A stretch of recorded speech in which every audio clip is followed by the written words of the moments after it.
Okay, today we're doing something a little different. We're gonna just draw and chat. I just had a really crazy week with client work and I'm feeling like I just need a reset. I am in my sweats. We're gonna do a little fun drawing. I have no plan going into this. I just need to draw a girly pop. So that's what we're gonna do today. So whenever I'm starting a study or one of these just like fun paintings, I like to go in with just a random color because I hate working off of a stark white background. Let's go in with just like a medium value. I'm gonna go in with like a tealish blue color and I'm gonna use like a fun brush. This is like, I feel like I can be very free with the background, so I'll just go with like a crazy oil paint vibe here, a big brush, and just get that color down.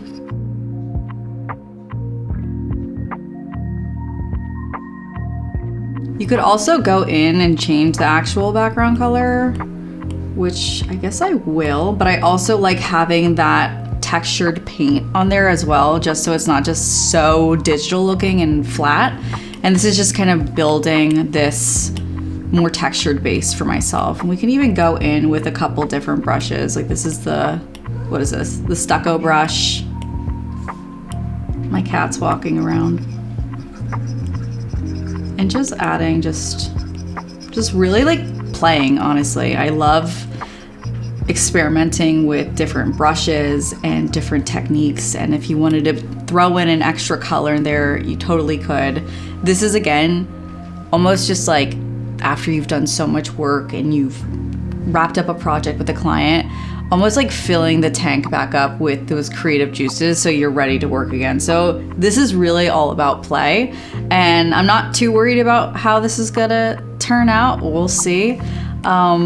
But yeah, we have our nice little background so far. So next I'm gonna go in with a sketching brush. I love working with this medium value color because I don't like working off of a stark white background. It really, one, it feels so daunting and scary to just like start on pure white.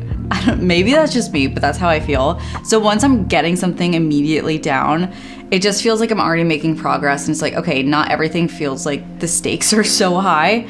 And another reason is I'm going directly in with color, and when you're working on white, which is the lightest value, it's gonna start throwing off your perception of other values. So when you start with a medium value, it's much easier for my brain to process, at least, the building up of darks and lights. All right, so I'm gonna start adding in the sketch of the face, and I, just like how I don't really use stark white, I don't use black for my line work ever, because I feel like, again, when I'm starting to build color, black really muddies it. So I like to just stick with some type of color. Even if I want it to be close to black, it'll be some variation with some color in there, like a really dark blue or a really dark purple. And I'm gonna go in, I don't really need that dark of a line yet, so I'm just gonna go in with a darker blue here. And when I'm in this early process of drawing, I do use a bigger pencil brush just to really get the forms down. And when I'm using like a pinpoint brush, it just feels like, again, like I'm almost like going over things a million times, and it feels a little bit more stressful. So this just gives me a little bit more like loose wiggle room to play with. And I like to do my line work on a different layer than my background because I can move it around, change the shape of it. Gives me a lot of room to play. Just kind of like loosely placing where I want these features to go. It always looks so silly in the beginning, but you gotta trust the process with this. So this is where the like rough features are gonna go. Now I'm gonna go to my layers and I'm just gonna turn the opacity down and just start building on top of this sketch, because I'm definitely going to start playing around and changing where some of these things are going. But again, it's just like loose, it's fun, it's building. I'm not putting too much pressure on it. If it looks like not great, it's no big deal. We're having fun. And I'm gonna actually make my brush a little bit smaller now since we're starting to refine.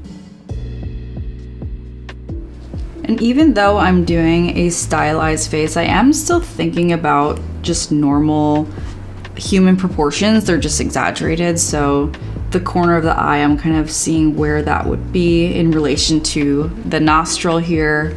I use these techniques, especially since I'm working in the toy industry and I'm typically drawing these like fashion dolls, and those proportions are usually very stylized and exaggerated. I'm so used to doing these types of exaggerations and shifting the proportions of lips and mouths, and it's almost like where I automatically draw. I just love the stylization of it all, so it comes really naturally to me. I feel like honestly at this point it would be challenging to do like a super realistic face, because I'm almost like in my skewed perception, I'm like, oh yeah, this is like normal eye shape, right? Like your eyes are like this big. And if I'm drawing like an actual real eye, they look like pinpoint tiny. Like it's actually like, I'm like, wait, what's going on? So is my perception of like what a face looks like skewed at this point? Probably. But we've been doing this for a while now, so we're just gonna keep riding it out. So this is almost like my second layer of this sketch that I'm getting down. And once I get to this point, I like to flip my canvas just to make sure things are looking okay, because sometimes when you flip your canvas, everything looks really messed up. So this is just keeping your brain in check of what's looking right, what's not looking right. So I'm seeing like a couple different things that I need to work on as I flip this canvas. With the face here is looking a little like I need to shift it forward. It's almost like going back. So we're just gonna refine that a little bit, and that's why I'm constantly flipping my canvas to check these things, because I've learned, you know, as an artist, your brain is just constantly playing tricks on you, so you have to almost counteract it with mirroring and doing these like little tricks just to double check your own work, because sometimes you just can't trust yourself in your eyes. So I'm bringing this jaw forward a little bit. I do like her having this kind of like softer jawline, but you know, I'm exaggerating, but that wasn't working. Give her some fluffy brows. I'm trying to think of what I want her hair to look like. Could keep her bald, but I think I'm gonna add something that just kind of goes into the background, very like painterly, and keep the focus on her face. Keep things pretty loose. So I'm just kind of sketching in maybe where I want that hair to start. Also, as I'm drawing this, thinking about where I want her hairline to be, I noticed in my early work and in a lot of artists' work that they struggle a lot with hairlines, and they'll draw like a super harsh line like this. And you know, when you think about your hair, it's a bunch of little hairs growing out of your head, so it's definitely a much softer line, and I like to really draw in that growth of where the hair is growing out and falling over through gravity, so it actually feels like we're watching hair. Her little sideburns here.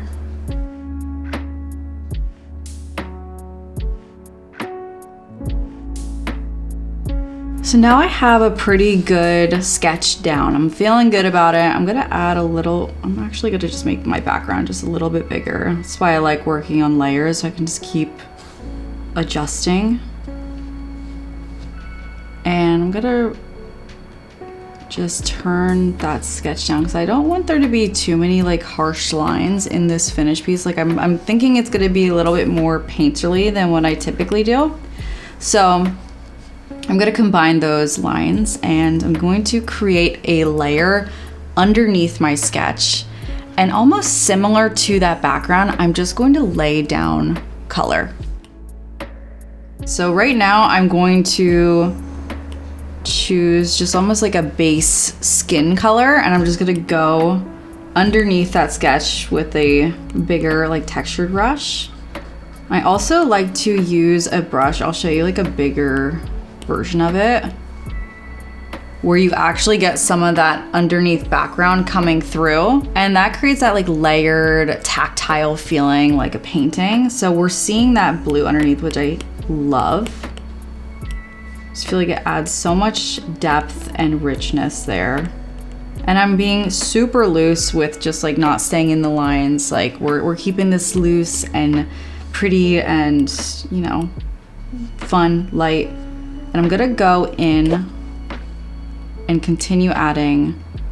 I'm gonna move that down to red. I'm gonna put some blush and flush cheeks in here to really get this starting to feel like skin. And again, I love using these types of brushes that have almost those like little holes in them where we can get the underneath color. So now we're getting both her skin tone and that blue coming underneath. So we're getting this really nice like textured look to things. I'm gonna add that same color in with the lips, maybe a little around the eyes. So this brush specifically is from my own brush set. This is the Isabel Angle brush, and I use this constantly to get that effect of letting those colors kind of vibrate under the surface. And I'm just taking that same color and I'm just kind of pushing it around the face. Our skin has so many variations of color, and I see a lot of times people almost use just one color and then it's just like lighter versions of it for highlights, darker versions for shadows. And I really like to just put multiple colors in there so we're not getting this flat looking skin tone. So even though that was initially for the cheeks, I'm just kind of pushing it around everywhere right now. Next, I'm gonna go in and put some shadows in the face as well. And I like to move the hue slider around. So again, we're getting variations of color. I'm going in on a different layer for this just so I can really have control of the opacity, because I don't know with these shadows how dark I want them to be, because I still want this to be pretty like stylized and not too realistic. So this gives me like a lot of control. So I have my skin tone under this layer, and on top I'm gonna go in with it's like this like darker purple color. And this way I can go in pretty intense and put in where I want those shadows to be. And having that purple in here is again just adding that variation to the skin, so we're not just getting like one beige color throughout. And when I have this on top of the skin and I can change the opacity, I can really control how much I want that to show through. I think around like 40%. I'm liking that. It's not too intense, but it's also with that opacity, it's letting those colors seep underneath, which again is giving that like layered skin feeling, which I love to do. So when I'm painting skin, I'm using a lot of layers, and I'll combine them eventually, but it just gives me that control. So again, I'm gonna go on top of this layer. I'm gonna start putting some highlights in. I'm gonna go in with like a blue highlight. And this will bring in some of that background color so it feels like that lighting is affecting the skin. And again, giving that variation that I really want. So we have this light blue.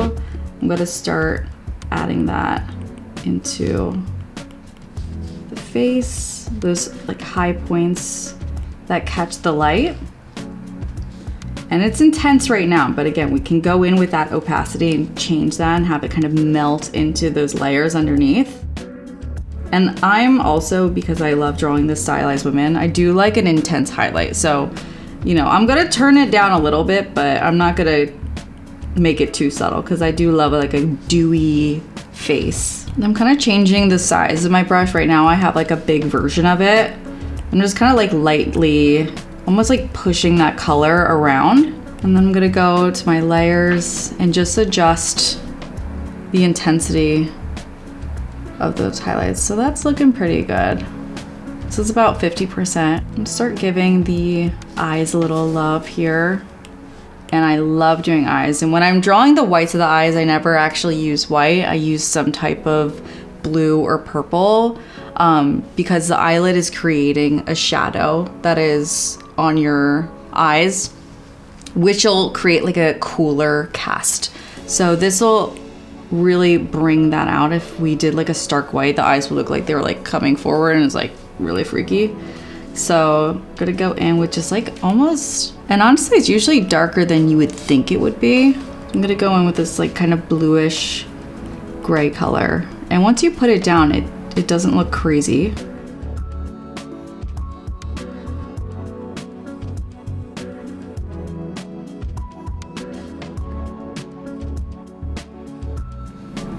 I'm gonna give her like purple eyes because why not? We're having fun. And I'm just sticking with this same brush, the Isabel angle brush. Let me add like a secondary color, like a little bit of a pink for those lighter areas of the eye. And it'll still look purple. It's just gonna add a little bit more depth, a little bit more variation there. And then the best part, the highlight of the eye. This I will not turn down the opacity for because I do like it to be bold. Just checking my progress, seeing how everything's coming along. And I'm gonna turn this sketch down even more. And now I'm not using layers underneath it. I'm gonna start creating layers on top. So we're almost getting rid of that sketch. We don't need it. It was almost like training wheels for us. And now we're kind of just building on top of it. So I have that really lower opacity and I'm just going to start building on top of that layer.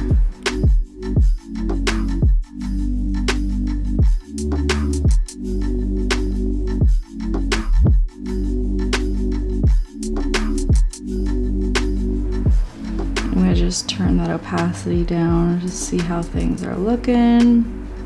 Yeah, it's adding a little bit more depth here, which I'm liking. I'm gonna start combining my layers together too, because I don't need all those layers anymore since we're really just kind of refining.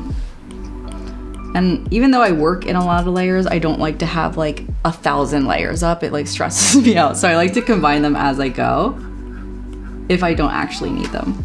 I'm starting to add the hair as well. And I'm gonna keep this really loose, almost like it's like fading into the background and keeping it really painterly and light and not super detailed.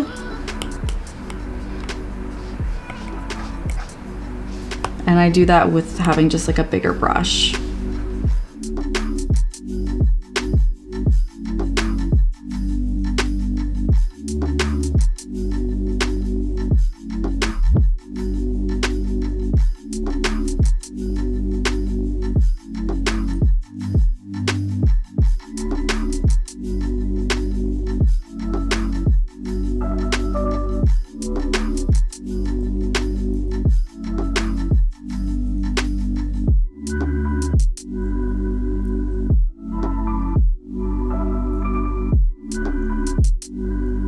I'm doing last second highlights because I can't get enough of them.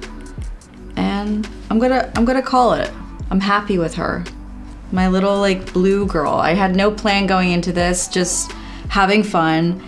And I think it's so important as artists to take time to just do things that you're like not thinking about. That initial thing of why you wanted to be an artist, that immediate thing that you draw, whether it's flowers or dogs or girls or eyeballs, whatever it is, make sure you're feeding your soul those things and don't put pressure on the final product. I'm not going to be putting this online or anything, just for me to just play. And that's exactly what I did today, and I hope that inspired you to continue playing. And I would love to do more videos like this. So if you guys want me to answer questions in the next one, or if you have something specific you want me to draw, let me know in the comments and I'll see you in the next one. Bye.